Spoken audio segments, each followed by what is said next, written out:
हिमाचल प्रदेश के एक छोटा सा ज़िला है किन्नौर, और किन्नौर का एक छोटा सा सरहदी गांव है मालिंग।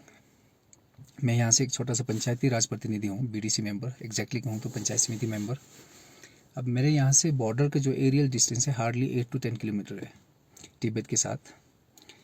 अब राजनीतिक स्तर की बात करूँ तो मैं भाजपा का कार्यकर्ता रहा हूँ पिछले 15 साल से, और मंडल स्तर पर मीडिया प्रभारी भी हूँ, बूथ स्तर पर बूथ पालक भी हूँ।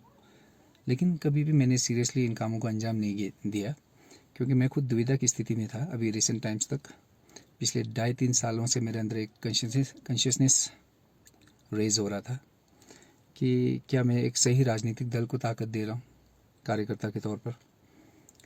और देखिए, पहले ऐसा होता था कि जब किसी भी राजनीतिक दल के कार्यकर्ता काम करते थे तो उस राजनीतिक दल की विचारधारा को बल मिलता था। लेकिन हाल फिलहाल भाजपा में ऐसा हुआ है कि विचारधारा को बल ना मिलकर व्यक्तिगत स्तर पर किन्हीं 2 लोगों को बल मिल रहा है। मैं नाम नहीं लेना चाहता हूँ यहाँ पे।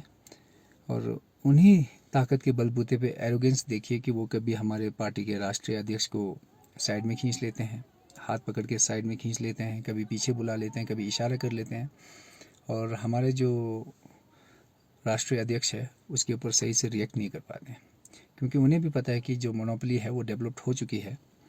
किन्हीं 2 व्यक्ति के हाथ में ही ताकत है। अगर वो किसी तरीके से रिवोल्ट करेंगे उनके बिहेवियर को लेकर तो उनकी अपनी कुर्सी भी जा सकती है। खैर छोड़िए इस बात को। जो सीरीज़ ऑफ इवेंट्स की मैं बात कर रहा हूँ, जिसके कारण मैं ये सोचने पे मजबूर हूँ कि मैं क्या एक सही राजनीतिक दल के साथ काम कर रहा हूँ, वो ये रहा। सबसे पहले तो कितने ही राज्य ऐसे हैं जहाँ पे चुनाव लोकतांत्रिक तरीके से बने किसी और पार्टी की थी, बाद में एक अघोषित कू के माध्यम से वहाँ पे सरकार बन जाती है किसी और पार्टी की, यानी कि एनडीए अलायंस या फिर भाजपा की। पहला ये, चलो वहाँ पे ये लोग सत्ता परिवर्तन करते हैं, फिर अपना काम करते हैं। अब जहाँ ये काम नहीं कर पाते हैं वहाँ क्या करते हैं कि गवर्नर को आगे रख देते हैं। अब गवर्नर क्या होता है कि सेंट्रल गवर्नमेंट का एक तरह से प्रतिनिधि होता है, और गवर्नर्स राजनीति में बिल्कुल भी इन्वॉल्व नहीं होना चाहिए था। लेकिन पिछले काफ़ी समय से जो ये संवैधानिक सीट है उसकी विश्वसनीयता जो है बिल्कुल लगभग डावाडोल हो चुकी है। अब आप देखेंगे गवर्नर को पॉलिटिक्स बिल्कुल नहीं करना चाहिए, लेकिन गवर्नर्स पॉलिटिक्स करते हुए मिलेंगे आपको हर दूसरे दिन, और उसका इनाम भी मिलता है उनको। सेंट्रल को खुश करना होता है उन्हें, और इनाम के तौर पे आप देख रहे होंगे कि आजकल के जो वाइस प्रेसिडेंट साहब हैं, कभी गवर्नर होते थे बंगाल के, तो उन्होंने जो अपनी सरकार की जो एजेंडा है वहाँ पे फॉलो अप करने की कोशिश की और इनाम मिला उन्हें। एक दूसरे गवर्नर साहब हैं अपने सत्यपाल मलिक जी, उन्होंने चापलूसी नहीं की, तो आजकल उनके घर में सीबीआई और ईडी का छापा, शायद ईडी का तो नहीं, सीबीआई का छापा पड़ रहा है। तो अब एजेंसीज़ की बात आ गई, तो एजेंसीज़ के ऊपर कहना चाहूँगा कि 2014 से पहले जब भी मैं न्यूज़पेपर्स में पढ़ता था तो उनके ऊपर ये लिखा जाता था कि ये पिंजरे में बंद तोते हैं। इन एजेंसियों के लिए पिंजरे में बंद तोता का शब्द यूज़ किया जाता था, क्योंकि वो किसी भी भ्रष्टाचार के काम मतलब केस के ऊपर सही तरीके से काम नहीं कर पाते थे। लेकिन 2014 के बाद सीन ऐसा चेंज हुआ कि ये जो ईडी और सीबीआई है सत्ता का कुत्ता बन के रह गया, और सत्ता जिस तरफ इशारा कर देती है वहाँ ये काटने को दौड़ पड़ता है। अब आप देखेंगे पिछले रिसेंट टाइम्स में कितने ही अपोजिशन के लीडर्स ऐसे हैं जिनके ऊपर ईडी ने पीएमएलए एक्ट के तहत केसेस दर्ज किए हैं और उनको जेल में बंद कर दिया है। हालांकि उनका जो कन्विक्शन रेट है, अब कन्विक्शन रेट मतलब जिनका कोर्ट में केस मतलब साबित हुआ और उनको सज़ा मिली, वो 0.5% से भी कम है। एटलीस्ट 30-40% तो होना चाहिए, वो भी नहीं है। 0.5% से भी कम है, 1% भी नहीं है। 1% से कम कन्विक्शन रेट के साथ ये एजेंसीज काम कर रहे हैं और अपने ऑपोजिशन के लीडर्स के ऊपर टारगेट करने का काम कर रहा है। अब ये जो विपक्ष के लीडर्स हैं जो किसी तरीके से सत्ता के सामने झुकते नहीं हैं, उनको तो ईडी जेल में बंद कर देती है, और जो किसी तरीके से सत्ता के सामने झुक कर उनकी पार्टी के साथ मिल जाता है तो इन्हें इनाम के तौर पर पहला तो केस बंद कर दिया जाता है। अब किन्हीं किन्हीं केसेस में तो बहुत सीरियस डॉक्यूमेंट यानी कि फाइल तक गुम हो रही है वहाँ पे एजेंसीज़ के अंदर से, और बड़े बड़े जो करप्शन के केसेस है वो सब वाइट वॉश हो जाता है। अब आप आजकल देख रहे होंगे कि सोशल मीडिया में कहते हैं ना, बीजेपी वॉशिंग पाउडर बड़ा ख़तरनाक है, बड़े से बड़े दाग धुल जाते हैं। तो दाग धुलने का काम मतलब किस तरीके से हो रहा है आप लोग समझदार हैं। अब मैं बीजेपी का आदमी हूँ, मुझे महसूस हो रहा है, तो जो नॉन अलाइंड है या फिर ऑपोजिशन के हैं वो लोग तो महसूस कर ही रहे होंगे। और अब एजेंसीज़ का दुरुपयोग के बाद आगे सेकंड स्टेप पे, तीसरे स्तर पे अब आप बात करूँगा तो अभी रिसेंट टाइम्स में आप लोगों ने चंडीगढ़ का एक छोटा सा मेयर का इलेक्शन देखा होगा, जहाँ पे पीठासीन अधिकारी यानी कि प्रिजाइडिंग ऑफिसर जो है एडमिनिस्ट्रेशन को नियुक्त करना था, और चंडीगढ़ एडमिनिस्ट्रेशन यूटी होने के नाते एलजी साहब या फिर सेंटर के जो भी रिप्रेजेंटेटिव वहाँ पे रहेंगे उसके अंडर पे होती है।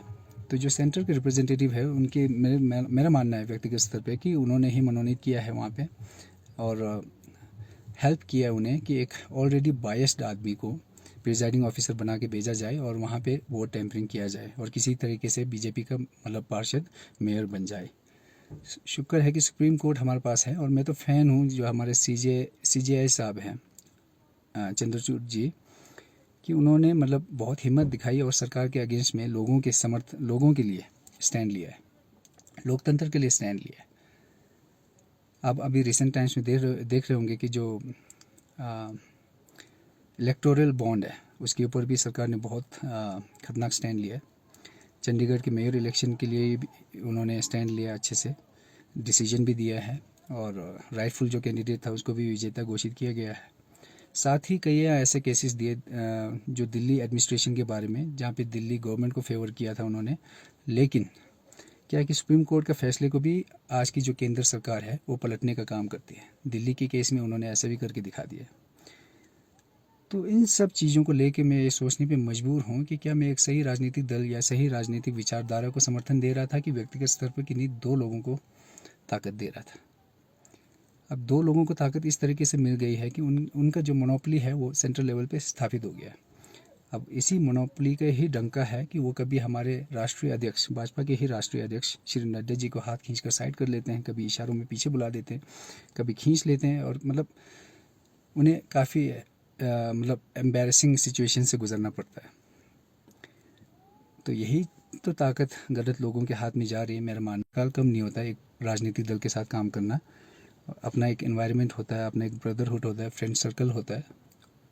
ऐसे वीडियो बनाने के बाद मुझे इन सब को छोड़ के आगे बढ़ना होगा।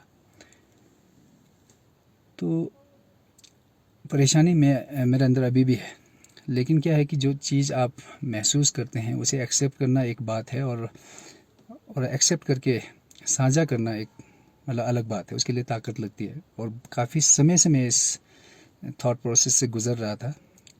बहुत मतलब मेंटली मतलब थोड़ा सा हैरेस्ड था। अब इतना ज़्यादा सीरियसली मुझे सोचने की मतलब मेरे सोचने की कोई औकात नहीं है। आप लोग भी सोचेंगे कि क्या एक छोटा सा आदमी इतना सीरियस स्टेटमेंट दे रहा है यहाँ पे। पर मेरा मानना है कि जो आप महसूस करते हैं मतलब सामाजिक स्तर पे, उसको बोलने के लिए कोई औकात की ज़रूरत नहीं। औकात जैसी कोई चीज़ नहीं होती यहाँ पे, और राइटफुल है तो मतलब कम से कम कांग्रेस गवर्नमेंट की हमको एक अधिकार की दिया हुआ है, फ्रीडम ऑफ स्पीच। उसका इस्तेमाल करते हुए मतलब कहिए कि कहाँ गलत हो रहे हैं आप लोग। तो मेरा भी यही है कि कोशिश यही है कि कम से कम समझ में आए। हालांकि मुझे नहीं लगता कि मेरा वीडियो उस मतलब रीच तक पहुंच पाएगा कि मतलब संदेश जा पाए, लेकिन जिन भी लोगों तक ये संदेश पहुंचे, मतलब इतना निवेदन है कि सोचिएगा ज़रूर इस बारे में। एक भाजपा का कार्यकर्ता होने के बाद भी मैं क्या महसूस कर रहा हूँ, और क्या सेंट्रल लेवल पे सब कुछ सही तरीके से हो रहा है कि नहीं हो रहा है। अभी आप रिसेंट टाइम्स में देखिए, फार्मर प्रोटेस्ट हो रहा है, किस तरीके से टैकल करने का काम किया जा रहा है। ऐसा लग रहा है जैसे सरहद पे हों लोग। संवाद स्थापित करने की जैसी कि कोई योजना ही नहीं है उनकी। हो सकता है उनकी सारी मांगें जायज़ ना हो, मैं खुद भी एक किसान हूँ, लेकिन कम से कम डिस्कशन टेबल पे तो बैठिए आप। ऐसा भी नहीं है डायरेक्ट मतलब किलेबंदी की जा रही है दिल्ली की, और लोगों को परेशानियों का सामना करना पड़ रहा है। कितने किसान पहले गुजर चुके हैं, कितने किसान इस बार गुजरेंगे, मतलब आई होप नॉट, लेकिन फिर भी ऐसे ही संभावना है, क्योंकि किसान बिल्कुल ठान के चले हुए हैं। किसान के ऊपर से इन्हीं के मंत्री गाड़ी चला के चल जाते हैं, मंत्री के भीतर, उसके ऊपर कोई कन्विक्शन नहीं होता। वीडियो एविडेंसेस सामने आते हैं, लेकिन सारे एविडेंस सत्ता के सामने नकारा हो जाता है। अब एविडेंस की बात चली है, और क्या बोलते हैं, दिल्ली में जितने भी विपक्ष के नेता जो पीएमएलए एक्ट के तहत अंदर बंद है, उसके ऊपर भी कहना चाहूँगा कि उनको बेल भी इसलिए नहीं मिल पा रही है कि जजेस के पीछे एक जो भी जजेस हैं जिनका करियर पीछे से गिरे रहा है थोड़ा सा भी, उनके लिए डॉजियर तैयार किया गया है सरकार के द्वारा। ऐसा लोगों का मानना है, मेरे व्यक्तिगत विचार नहीं है ये। तो वो डॉजियर आगे रख के उनसे मनचाहा फैसला ले लिया जाता है। अगर मनचाहा फैसला देने को वो तैयार ना हो तो उनको ब्लैकमेल कर दिया जाता है कि अगर आप इस तरीके से फैसला नहीं देंगे तो आप मुश्किल में पड़ सकते हैं इस डॉजियर के हवाले से। तो इस कारण से उनको बेल तक नहीं मिल पा रही है। हालांकि आज के डेट में बहुत स्ट्रगल कर रहे हैं विपक्ष के जितने भी दल हैं। ऐसा नहीं है कि उनके अंदर करप्शन नहीं होगी, करप्शन है, लेकिन जो है एक्चुअल में उनके प्रति आप एक्ट का इस्तेमाल करते हुए इन्वेस्टिगेशन करिए ना। आपका कन्विक्शन रेट ही बता रहा है कि आपके पास एविडेंस नाम की चीज़ ही नहीं है। तो इतने सारे मतलब चीज़ें सेंट्रल लेवल पे हो रही थी, और कितने communal statement, hardcore communal statement इनके मंत्री कभी कभी दे जाते हैं, और उनको और संसद में कितनी अभद्र भाषा का इस्तेमाल किया जाता है कई बार। लेकिन मतलब उस तरफ बिल्कुल आंख मूंद लिया जाता है जहाँ पे इनके अपनी ही पार्टी के लोग मतलब गलत काम करते हैं। वॉशिंग मशीन इस किस्म की है कि जो विपक्ष के नेता किसी तरीके से उनके पार्टी में गुल मिल जाता है, जिनके ऊपर करप्शन के केसेस हैं बड़े बड़े, उनके तो फाइलों तक गुम हो जाते हैं। यानी कि इतना सीरियस डॉक्यूमेंट एजेंसीज़ के अंदर से गुम होने लगे हैं। तो सोचो कितना मैनिपुलेटेड एजेंसीज़ है आजकल हमारे पास। तो बात लंबा करूँगा तो कुछ चीज़ें शायद मैं रिपीट कर जाऊँ, क्योंकि मैं हाई एल्टीट्यूड का आदमी हूँ। Short term memory loss type की प्रॉब्लम रहती है हमने कि क्या बात की है और क्या नहीं की है। तो इसलिए मुझे लगता है कि फ़िलहाल वीडियो को यहीं पे पॉज देना चाहिए। लेकिन मैं इतना ज़रूर कहना चाहता हूँ कि जो केंद्र के स्तर पे मेरे राजनीतिक दल है, क्योंकि हमारे राजनीतिक दल में 4 नेतृत्व हैं। मंडल स्तर पे हैं, बहुत बढ़िया चल रहा था। जिला स्तर पे बढ़िया चल रहा था। राज्य स्तर पे ओके था, मतलब कोई मैनिपुलेशन नहीं होता था, लोकतंत्र के साथ खिलवाड़ नहीं होती थी, वो अपना काम बढ़िया से कर रहे थे। लेकिन सेंट्रल लेवल के जो नेतृत्व है उसने हमें निराश किया है। हमारे जो आत्मसम्मान यदि है तो उनको ठेस पहुंचाया है, और इसलिए मैं आज ये वीडियो बनाने पे मजबूर हूँ, क्योंकि उनके काम ही कुछ ऐसे थे कि मतलब मैं कहीं भी प्राउडली कह नहीं पाता था कि मैं इस पार्टी के लिए काम करता हूँ, इस दल का मैं एक रिप्रेजेंटेटिव हूँ। तो फिलहाल इस पार्टी को छोड़कर मैं आगे बढ़ रहा हूँ, और नुकसान बहुत है। लेकिन क्या है कि जो महसूस कर रहा हूँ अल्टीमेटली मुझे स्वीकार करते हुए खुशी भी हो रही है। देखते हैं आगे क्या होगा। लेकिन हाँ, इतना तो श्योर है कि मैं जहाँ भी रहता हूँ, मैं अपने आप को बोस्ट नहीं कर रहा हूँ, लेकिन इतना प्राउड ज़रूर फील करता हूँ कि मैंने अपना जो भी काम है उस पर स्टैंड ज़रूर लिया है। अपने लोगों के लिए स्टैंड ज़रूर लेता हूँ जहाँ भी हो सकता है मैं, क्योंकि आम आदमी हूँ, कहीं गलत किया है हो सकता है, लेकिन क्या है कि स्टैंड लेने में कम से कम मैं पीछे नहीं रहता हूँ। तो इसी चीज़ के बलबूते पे मैं आगे भी स्टैंड लेता रहूँगा, और जहाँ भी काम करूँगा अच्छे से करूँगा, अपने लोगों के लिए मतलब आवाज़ बुलंद करता रहूँगा। तो बस फ़िलहाल के लिए इतना ही। कुछ चीज़ें छूट गई हो सकती है, लेकिन अगर छूट गई होगी तो फिर से कहने की मतलब हिम्मत करके वापस आऊँगा। और कुछ चीज़ें अगर रिपीट हो गई तो माफ़ करना, आप लोगों को समझ आया क्या है। और वीडियो काफ़ी लंबा चल रहा है, कम से कम 14 मिनट का है, और आप लोगों ने इतना पेशेंस रख के अंत तक सुनने की यदि किसी ने कृपा की है तो आप लोगों के लिए बहुत बहुत धन्यवाद। नहीं तो हार्डली पहला 1 मिनट के बाद वीडियो को स्क्रॉल डाउन कर दिया जाता है। चलो फ़िलहाल अब इस वीडियो के माध्यम से मेरा कोई रिक्वेस्ट भी नहीं है कि आप लोग इसको लाइक करिए, कमेंट करिए, शेयर करिए। ऑनेस्टली कहूँ तो मतलब मुझे पता नहीं है कि इस वीडियो की रीच कितनी रहेगी, संदेश कितने हद तक मैं दे पाऊँगा। लेकिन जहाँ तक भी जो भी लोग सुन पाएंगे उनसे मेरा प्लीज़ इतना रिक्वेस्ट है कि प्लीज़ सोचिएगा ज़रूर इस बारे में कि क्या एक ये जो केंद्र सरकार है, वर्तमान की केंद्र सरकार, लोकतंत्र के लिए खतरा नहीं है। मुझे ऐसा महसूस होता है, तभी मैं आगे बढ़ रहा हूँ आज इस पार्टी को छोड़कर। बस इतना ही कहना है। फ़िलहाल मिलते हैं अगले वीडियो में। अगर कुछ कमी पेशी रह गया हो तो फिर से जोड़ने की कोशिश करूँगा। लेकिन जहाँ तक भी जो भी लोग सुन पाएंगे उनसे मेरा प्लीज़ इतना रिक्वेस्ट है कि प्लीज़ सोचिएगा ज़रूर इस बारे में कि क्या एक ये जो केंद्र सरकार है, वर्तमान की केंद्र सरकार, लोकतंत्र के लिए खतरा नहीं है। मुझे ऐसा महसूस होता है, तभी मैं आगे बढ़ रहा हूँ आज इस पार्टी को छोड़कर। बस इतना ही कहना है। फिलहाल के लिए इतना ही। आप लोग अगर साथ है तो प्लीज़ समर्थन दीजिएगा, और साथ नहीं तो सोचिएगा ज़रूर, क्योंकि लोकसभा चुनाव आने वाला है। और लोकसभा चुनाव में अब एजेंडा ऐसा है, मेन स्ट्रीम मीडिया जो है हमेशा अब मीडिया की बात आ गई तो प्लीज़ 1 मिनट और सुन लीजिएगा। मैं आप मानने लगा हूँ कि ये जो 4th पिलर ऑफ डेमोक्रेसी बोलते हैं ना मीडिया को, वो पिलर गिर चुका है। अब उसके ऊपर रिलाई मत कीजिएगा, क्योंकि वहाँ पे दिन रात एजेंडास चलते हैं, कोई रिपोर्टिंग नहीं होती, कोई इन्फॉर्मेशन प्रोवाइड नहीं किया जा रहा है, सिर्फ एजेंडास चलते हैं और बहुत ही कम्युनल एजेंडास चलते हैं। शुक्र है कि मैं एक ऐसा आदमी था, सुबह से शाम तक मैं मीडिया मतलब न्यूज़ चैनल्स देखता था, इतनी पेशेंस थी मेरे अंदर, लेकिन काफ़ी समय पहले से मैंने देखना छोड़ दिया है। मैं एक भी चैनल देख नहीं पाता हूँ, हार्डली 10 मिनट के लिए भी बेयर नहीं कर पाता हूँ न्यूज़ चैनल्स को अब। और इसका कारण वो कम्युनल डिबेट सेशंस थे, बहुत सारे कम्युनल मैसेजेस, यानी कि मतलब हर चीज़ में इन्होंने कम्युनल एंगल, जबकि होते इवेंट्स बहुत सारे रिपोर्ट करने के लिए, हर देश मतलब हमारे देश के हर एक कोने में कुछ ना कुछ इवेंट्स हो रहे हैं, लेकिन उसको वो रिपोर्ट नहीं करेंगे। जो जायज़ है वो क्या रिपोर्ट करते हैं, वो शाम को रिपोर्ट नहीं करेंगे, सिर्फ एजेंडास प्ले करते हैं। तो इसलिए मैं न्यूज़ चैनल अब पूरी तरीके से अवॉइड कर चुका हूँ।